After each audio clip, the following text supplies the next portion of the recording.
This is now the third time I'm posting this video. The first was prior to the Orange Menace leaving the White House. And the second time was in the fall of 2021, around 9 months or so after he left. And here we are now in the summer of 22.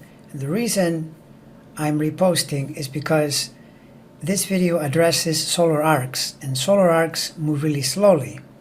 So you'll notice that just about all the information in the video is still relevant within the period he's experiencing now and beyond.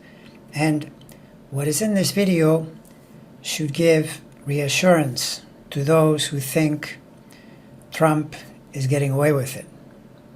Mr. Teflon Don.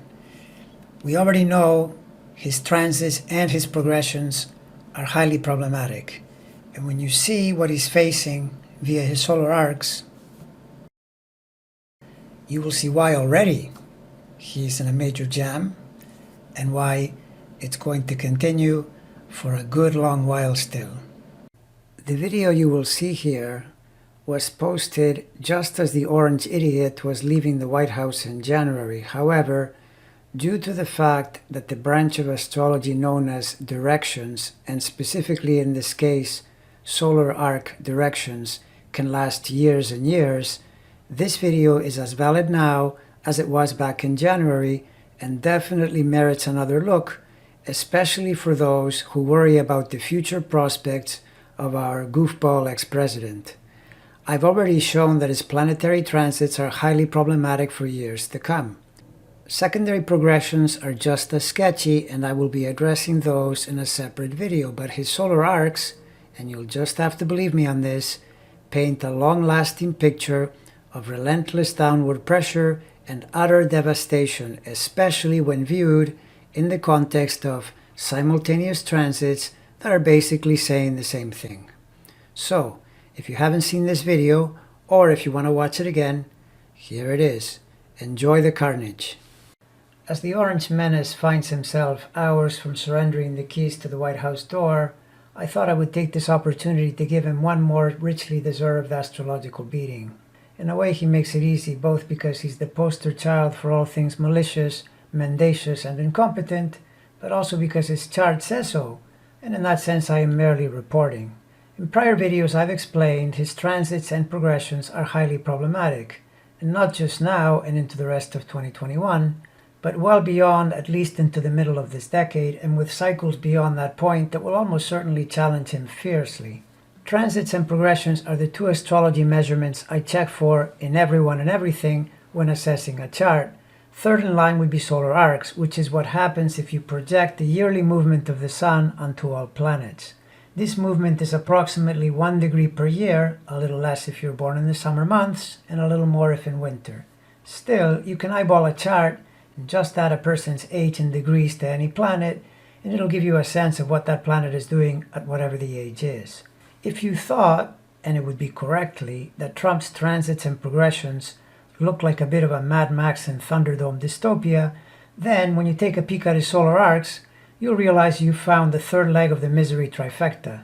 The astrojam this man is facing is astrologically remarkable in intensity.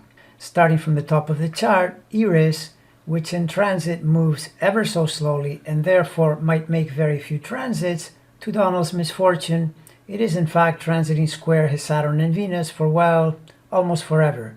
But in this measurement, solar arcs, 1 degree or so per year, it has fittingly been over his Uranus right as he lost the election, but effectively all of 2020 and 2021.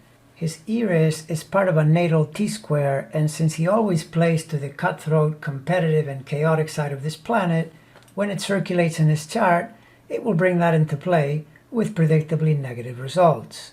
Now we see solar arc Uranus about to cross the Ascendant. In the natal chart, this planet is difficult. It is next to the Sun and North Node and also opposes the Moon. So conjoining the Ascendant this year and next year doesn't sound very positive. Normally, that is, if this man were normal, he's not, and his abnormality is substantially linked to his criminality. But normally, this could be a period of freedom from restrictions and therefore enjoyment of individuality. But my sense is that it's a lot more likely to correlate with the anxieties he will be feeling as he fends off the myriad legal and other problems he is about to face. Next, we see solar arc Mercury in a particularly tricky place just as he's putting his stuff in the U-Haul.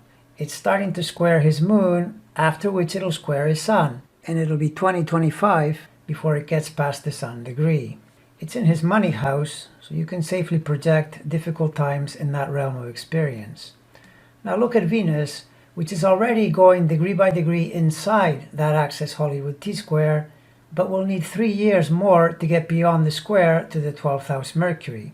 This, among a host of other things, threatens difficult career patterns, karmic attacks from women, and even prison.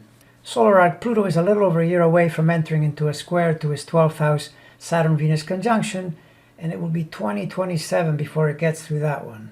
Nothing like putting pressure on 12th house planets if you want to find trouble on account of paying for your past dirty deeds. And since the 12th is prisons, I would put this one in the incarceration risk department as well. Solar arc Neptune presents another enormous problem because it is likely his most dangerous natal planet in terms of karmic consequences. It squares his natal Mercury and opposes Eris, and I believe defines the Donald to a T, no pun intended. It's all deception and mendacity, which tend to be like spending money with a credit card. You do eventually get the bill, and we already know the transiting Neptune is in just about the worst place it can be for the next few years. Now we see that the solar arc Neptune will need until about 2028 to get through his Uranus, Moon, and Sun. And finally, and possibly most uncomfortably, solar arc Saturn is just entering into the degrees of his dreaded T-square and will need about 5 years to get through the 3 planets. In conclusion, the solar arc pattern emphatically re-emphasizes what you see in his transits and progressions. The idea that he is going to be an all-powerful something or other when he leaves the White House, I believe is tragically mistaken. I think this guy is in for a pitched battle, and though I wish I could feel empathy for him and for his plight, the truth is I do not. Donald doesn't like to own up to his debts, but unfortunately for him, it's now time to pay up, and I have a feeling it's going to be with a lot of interest.